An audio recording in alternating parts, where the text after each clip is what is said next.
Derek, listening in Massachusetts. Hey, Derek, what's on your mind? Hey, Brian. I just got some real disturbing news last night while listening to a talk radio program. They had a person on there representing the electric company, and they were informing us that our electric bills, starting in November after the election, are going to go up 33%. How could that be?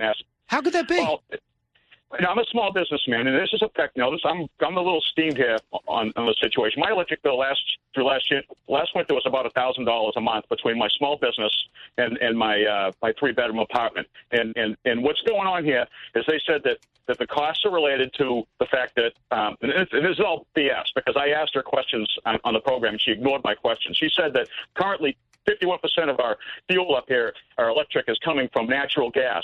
And she refused to get into how much we're paying for that other 49%. They shut off the coal plants over here. They shut off the oil plants, and they didn't have a backup. So they're tapping into this, biofuel and whatever else is out there, extraordinary prices. And on top of that, she tells us that Cape Wind is going to kick into effect. And she says, it's only going to be 2 cents per kilowatt hour more than what you're paying right now. That's 24 cents per kilowatt hour, right. Versus coal, which could be produced for 2 cents per kilowatt hour. I'm telling you, these liberals, these far-left global warming ideological idiots are taxing us, regulating us, and global warming our businesses, our jobs, our quality of life into oblivion. And everybody's screaming about, Ebola. I'm telling you, this far-left ideological idiots that are running the country right now are far more dangerous than Ebola. This is a cancer. I mean, right now, when you get your electric bill, it may not face you much, but, I'm a small business guy. I'm trying to run a business. I have natural gas, Derek, so my bill's going down. So you still have electricity. We have supposedly, she's sitting there telling us because natural gas isn't pumped up here that we're not, that's affecting our bill over here. But the point is, they're trying to drive up, and we know this is a fact that this administration has been intentionally trying to drive up prices of electricity and oil just so they can implement their global warming plan. Exactly. With, the Cape Wind. I know, Derek, and the problem is gas and oil are dropping. We're coming up with all the discoveries. Now the Saudis are keeping it at $80 a barrel, destroying the Russians, thankfully, and the Venezuelans. Great. So at the same time, we should be experiencing even lesser of gas prices than we are experiencing now. Instead, you have stories like that where people don't like it. The global warming people don't like the fact that gas is now affordable and oil is now palatable. Derek, thanks. Sorry this is happening. Fight back about it and make sure you vote somebody in that'll represent what you want, not just a Democrat because you're from Massachusetts. This is Dan Ray, the host of Nightside. I hope you enjoy listening to the Nightside podcasts here at the Nightside website, and I invite you to join us every Monday through Friday night from 8 to midnight live for Nightside on WBZ News Radio 1030.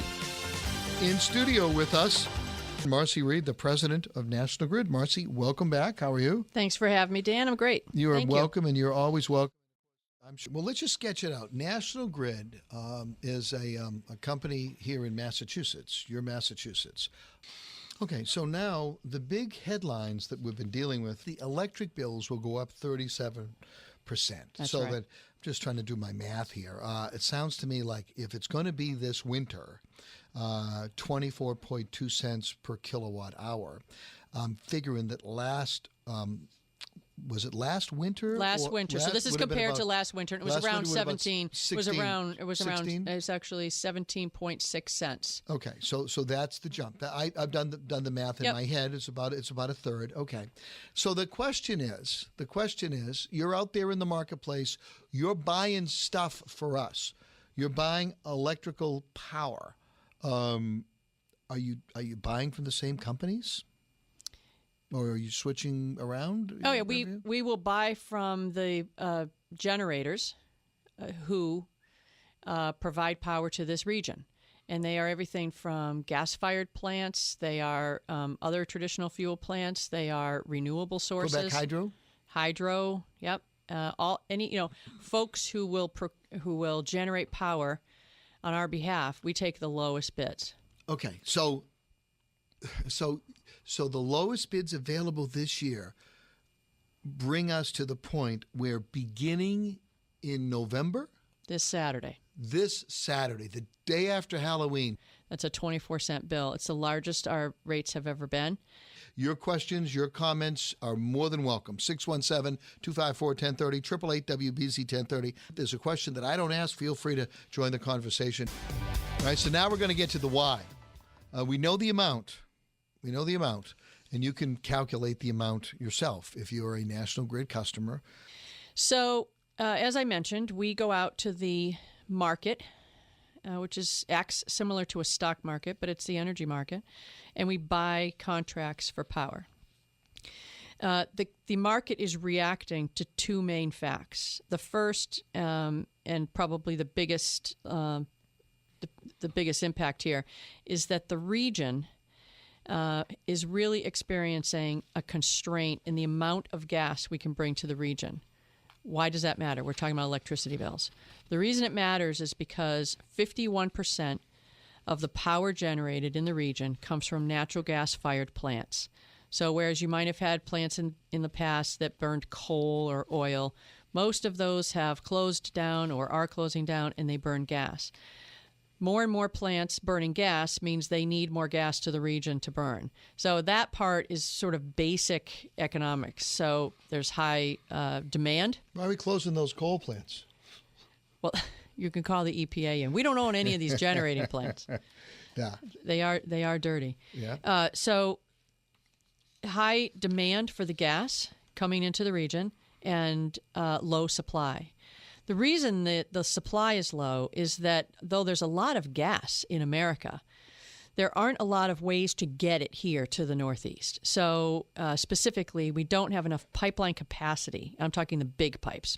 But there aren't enough pipelines into the region for the Northeast to access the plentiful gas that is here in America. So that's the first thing that the market is reacting to, supply and demand.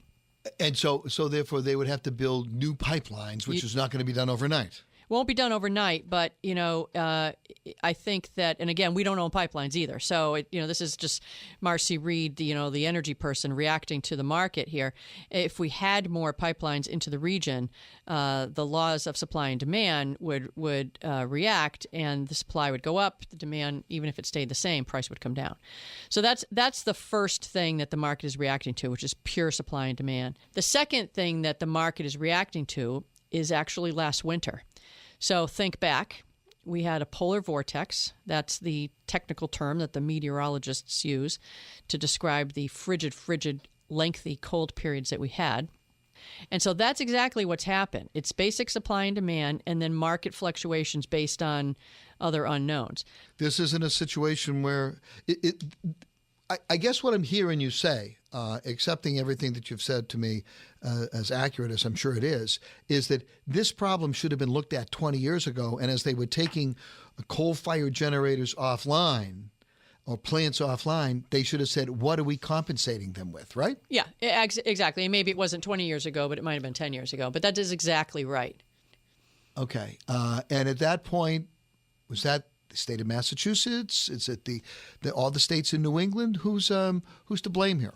Well, I don't cast blame on anyone because it takes a village here to get this thing either right or wrong. But I know you'd like me to point a finger at someone, but I can't. It's actually no. I don't want you to do that. And I'm being honest with you. You're honest with me. I'm honest with you. I'm not looking for you to point a finger at somebody. But what I'm saying is, when people get the pain of these bills in the next 6 months, they need to say, okay, who dropped the ball here? Obviously, they're going to be angry at the suppliers when they get that bill. You know that, okay? And if I have you in here a couple of months from now, the phones will light up, and that's why we're doing this tonight. But at the same time, we elect public officials. We elect attorney generals. We elect governors. I assume this is not something that federal officials should have been necessarily worried about. Well, it's an interesting point, actually. Gas pipelines are regulated at the federal level. They might get cited at the state level, but it's the Federal Energy Regulatory Commission which actually regulates. The argument over the Keystone Pipeline, which I know is a different argument, a different part of the country. But our gas prices here in New England this winter are going to be substantially higher than gas prices in virtually any other part of the country. That's correct. Okay. And I know you don't want to point fingers, but there must be someone, some people, some group of people out there who just missed it, who missed this this problem coming at us that they could not have anticipated or should have anticipated. Hey, if we have a bad winter, our supply lines are inadequate, we're shutting down coal-fired plants, we're doing this, it's all well and good to get out there and say, hey, we're going to cleaner energy, all this, hoop-de-doo, solar energy, wind energy, etc., but they missed it. Well, at the same time that was happening, that, another thing happened, and that was because of the large amount of gas in America, natural gas prices themselves started to come down. So what happens when that happens?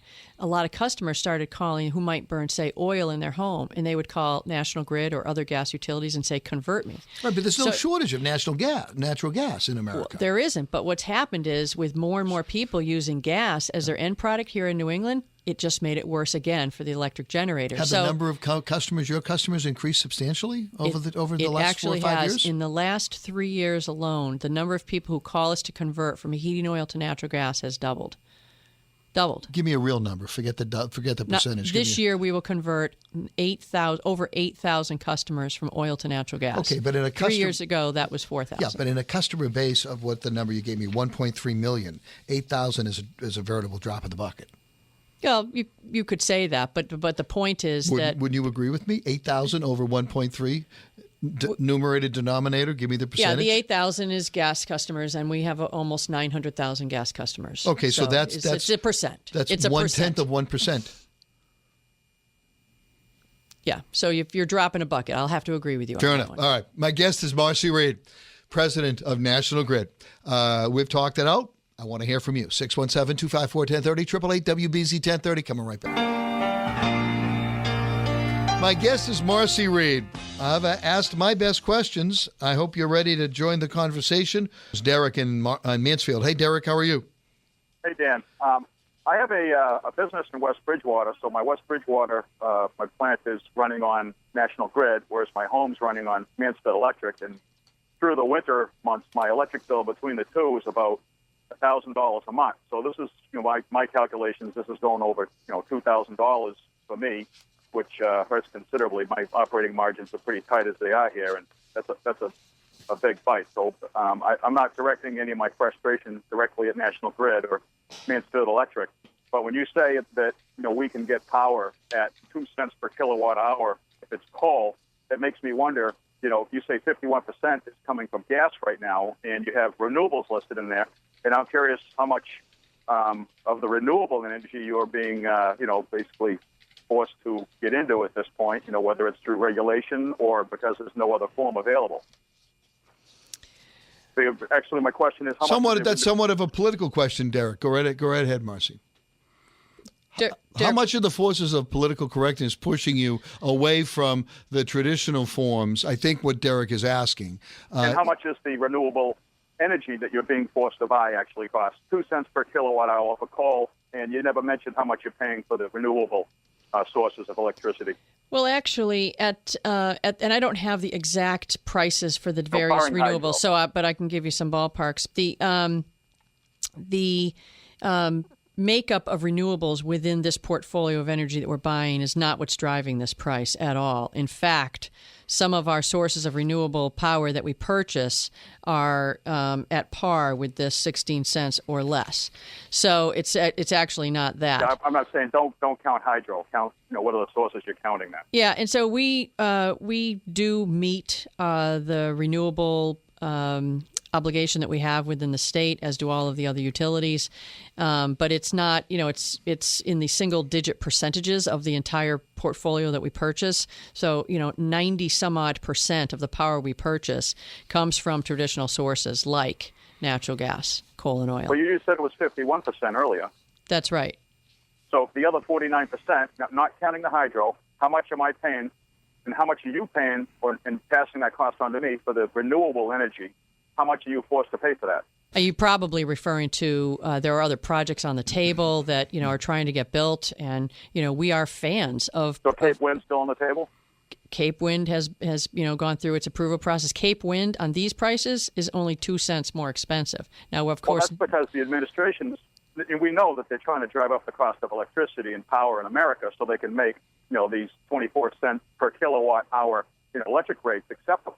I mean, 24 cents per kilowatt. By the way, Derek, Marcy is recoiling at that. I think you have a pretty good political point. Marcy does not agree with us, but I agree with you. Thanks, Derek. All right, thank you, Dan. Got to run. I would say to people, get to the polls on Election Day and shake it up. Get some of the politicians who have maybe missed the boat. This is Dan Ray, not Marcy. Get out there and vote. Remember, in November, Marcy, I'd love to have you back about a month from now when these bills hit. Can we do that?